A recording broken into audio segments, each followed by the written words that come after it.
ओम शांति। आज 18 मार्च 1971 के अव्यक्त बाप दादा के महावाक्य हैं, जो कि बाबा ने भट्टी के समय उचारे। भट्टी किसको कहते हैं? जब भाई बहनें जाते थे तो उनको ट्रेनिंग दी जाती थी धारणाओं की, कि कैसे गृहस्थ व्यवहार में रहते हुए, कैसे दुनिया में रहते हुए आपने अपने जीवन का निर्माण करना है, कैसे अपने जीवन को सरल बनाकर पवित्र बनाना है, और बाबा जो श्रीमत देता है उसको जीवन में धारण करना है। तो मेडिटेशन के ऊपर भी दादियाँ बोलती थी कि योग कैसे लगाया जाए, कैसे चिंतन किया जाए। तो उस समय ट्रेनिंग देते थे, उसको भट्टी कहते थे।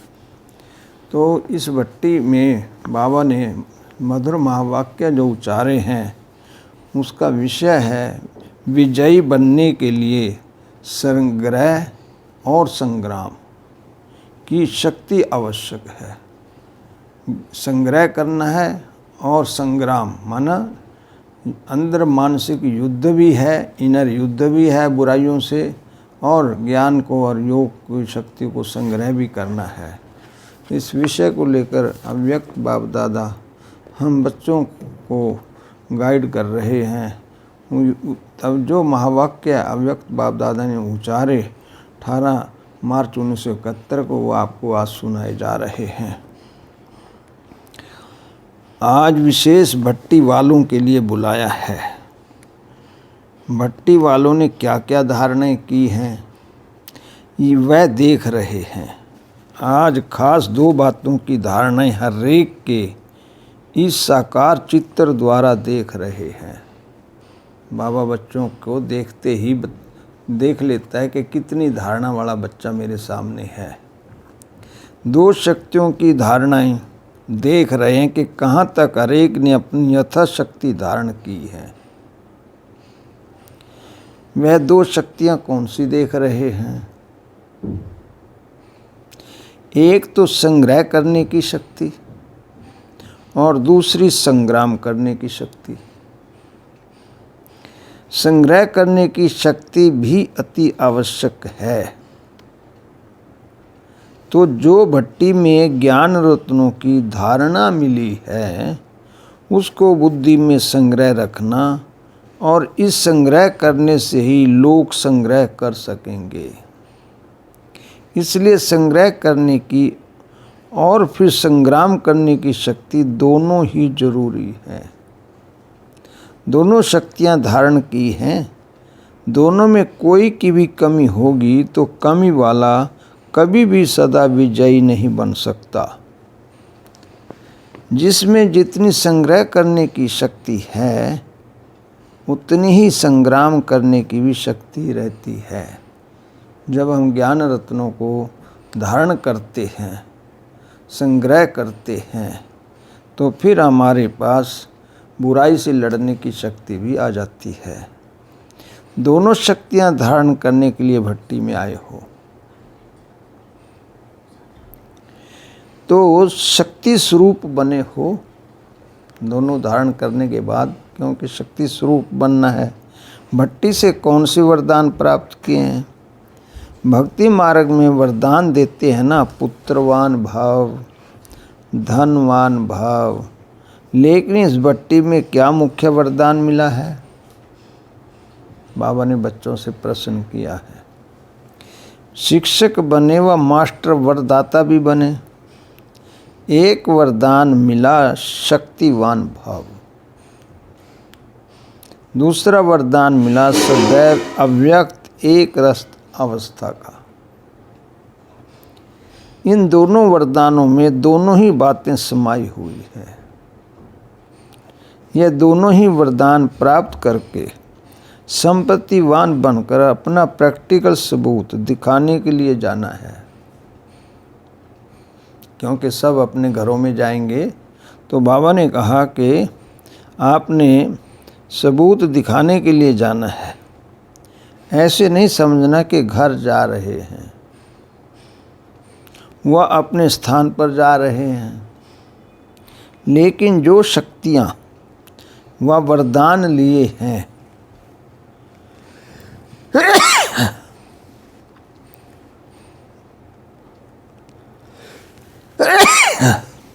उन्हों को प्रैक्टिकल करने के लिए विश्व स्टेज पर जा रहे हैं,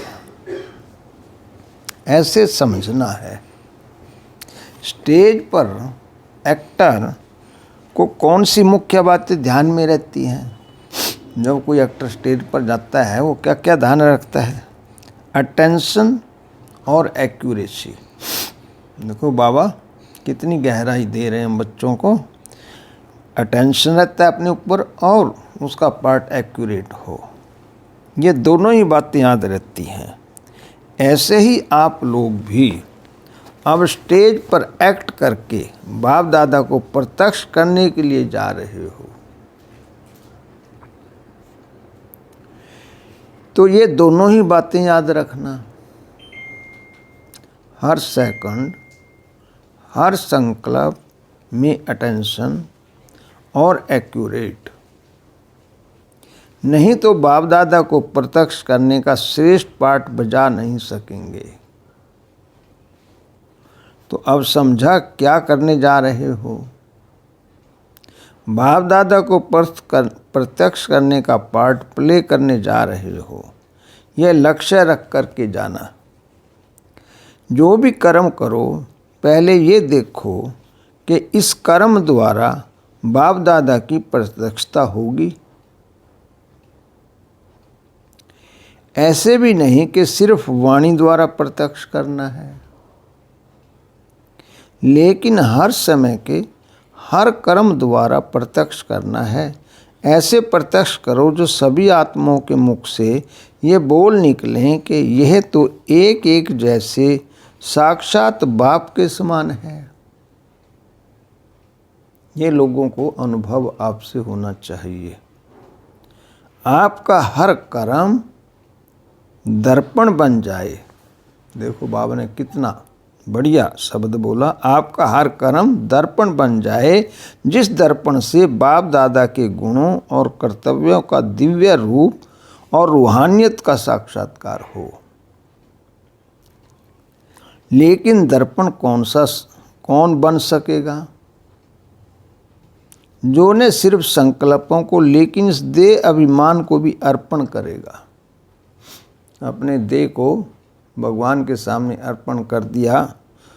जो देह अभिमान को अर्पण करता है उसका हर कर्म दर्पण बन जाता है। कितनी गहरी बात है। जैसे कोई चीज़ अर्पण की जाती है तो फिर वह अर्पण की हुई चीज़ अपनी नहीं समझी जाती है। तो इस देह के भान को भी अर्पण करने से जब अपनापन मिट जाता है तो लगाव भी मिट जाता है। ऐसे समर्पण हुए हो, ऐसे समर्पण होने वालों की निशानी क्या रहेगी? एक तो सदा योग युक्त और दूसरा सदा बंधन मुक्त। जो योग युक्त होगा वह बंधन मुक्त जरूर होगा। योग युक्त का अर्थ ही है देह के आकर्षण के बंधन से भी मुक्त। जब देह के बंधन से मुक्त हो गए तो सर्व बंधन मुक्त बन ही जाते हैं। तो समर्पण अर्थात सदा योग युक्त और सर्व बंधन मुक्त, यह निशानी अपनी सदा कायम रखना। अगर कोई भी बंधन युक्त होंगे तो योग युक्त नहीं कहलाएंगे। जो योग युक्त होगा तो उनकी परख ये भी होगी जो उनका हर संकल्प हर कर्म योग युक्त होगा। क्योंकि जो भी युक्तियाँ सर्व प्रकार की मिली हैं उन युक्तियों की धारणाओं के कारण युक्ति युक्त और योग युक्त रहेंगे। समझा परख की निशानी। इससे अपने आप को समझ सकते हो कि कहाँ तक पहुँचे हैं। इसलिए कहा कि संग्रह और संग्राम की शक्ति। दोनों भर कर जाना। रिजल्ट क्या देखी? सर्टिफिकेट मिला। एक अपने आप से सेटिस्फाइड होने का सर्टिफिकेट लेना है, दूसरा सर्व को सेटिस्फाइड करने का सर्टिफिकेट लेना है, तीसरा संपूर्ण समर्पण बनने का सर्टिफिकेट लेना है। 3 सर्टिफिकेट। समर्पण यह नहीं कि आबू में आकर बैठ जाएं, तो समर्पण होने का भी सर्टिफिकेट लेना है। चौथा, जो भी ज्ञान की युक्तियां मिली उनको संग्रह करने की शक्ति का सर्टिफिकेट भी लेना है। ये 4 सर्टिफिकेट अपनी टीचर से लेकर जाना। कोई बात में 100% मार्क्स भी इस ग्रुप को हैं। वह कौन सी बात है? पुरुषार्थ के भोलेपन में 100% मार्क्स हैं। पुरुषार्थ में भोलापन ही अलबेलापन है। और एक विशेष गुण भी है, वह यह कि सभी को अपने में परिवर्तन करने की तीव्र इच्छा जरूर है। सभी का ये संकल्प है कि हम परिवर्तित हो जाएं। इसलिए बाप दादा इस ग्रुप को उम्मीदवार ग्रुप समझते हैं। लेकिन उम्मीदें तब पूरी कर सकेंगे जब सदैव नम्रचित होकर चलेंगे। उम्मीदवार क्वालिटी हो, लेकिन जो क्वालिटीज़ मिली हैं उनको धारण करते चलेंगे तो प्रत्यक्ष सबूत दे सकेंगे। समझा? ज्ञान का साज सुनने में और राज सुनने में अच्छा है, लेकिन अब क्या करना है? राजयुक्त बनना है। योग अच्छा है, लेकिन योग युक्त बनना है। बंधन मुक्त बनने की इच्छा है, लेकिन पहले देह अभिमान का बंधन तोड़ना है। फिर सर्व बंधन मुक्त आपे ही बन जाएंगे। समझा? अभी यही कोशिश करना, सबूत मूर्त और सपूत बनना है। सबूत भी देने हैं और सपूत बच्चा भी बनना बाबा का। शक्तिवान और संपत्तिवान बने हो। हर एक ने अपने आप से प्रतिज्ञा भी की है। जो प्रतिज्ञा की जाती है उसको पूर्ण करने के लिए पावर भी अवश्य इकट्ठी करेंगे। कितना भी सहन करना पड़े, सामना करना पड़े, लेकिन प्रतिज्ञा को पूरा करना ही है। ऐसी प्रतिज्ञा की है, भले सारे विश्व की आत्माएं मिलकर भी प्रतिज्ञा से हटाने की कोशिश करें तो भी प्रतिज्ञा से नहीं हटेंगे। लेकिन सामना करके संपूर्ण बन करके ही दिखाएंगे। ऐसी प्रतिज्ञा करने वालों का यादगार बना हुआ है अचल घर। माउंट आबू में अचल गढ़ है, तो देखा होगा भाई बहनों ने, हमने तो बहुत बार देखा है। तो बाबा कहता है वो उन्हीं बच्चों का यादगार है जो अचल रहे हैं। तो सदैव ये याद रखना कि जैसा हमारा यादगार है वैसा अब बनना ही है। ये तो सहज है ना। स्थूल निशानी को याद रखने से नशा और निशाना याद रहेगा। ये जरूर अपने को समझना है कि सारे विश्व से चुने हुए हम विशेष आत्माएं हैं। परमात्मा ने सारे वर्ल्ड से हमको चुना है। हम विशेष आत्माएं इस वर्ल्ड की, जिन पर नज़र भगवान की पड़ी है। जितनी विशेष आत्माएं उतनी उनके हर कर्म में विशेषता होती है। विशेष आत्मा होना कम नहीं हो। बाबा को हमारे में कितनी उम्मीद है। सभी मधुबन निवासियों को अपने को प्रैक्टिकल विशेष आत्माएं दिखाकर अपने इस ग्रुप का नाम बाला करना है।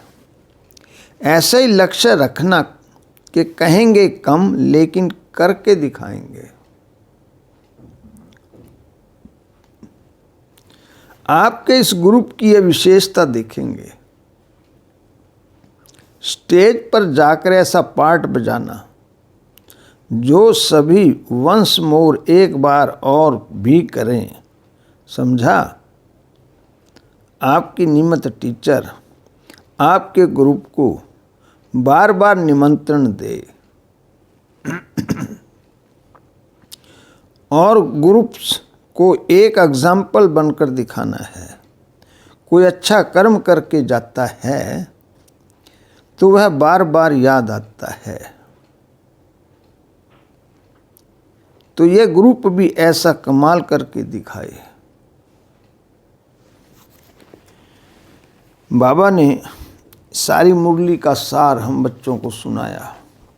जो देह अभिमान को अर्पण करता है उसका हर कर्म दर्पण बन जाता है। जैसे कोई चीज अर्पण की जाती है तो फिर वह अर्पण की हुई चीज अपनी नहीं समझी जाती है। तो इस देह के भान को भी अर्पण करने से जब अपनापन मिट जाता है तो लगाव भी मिट जाता है। ओम शांति।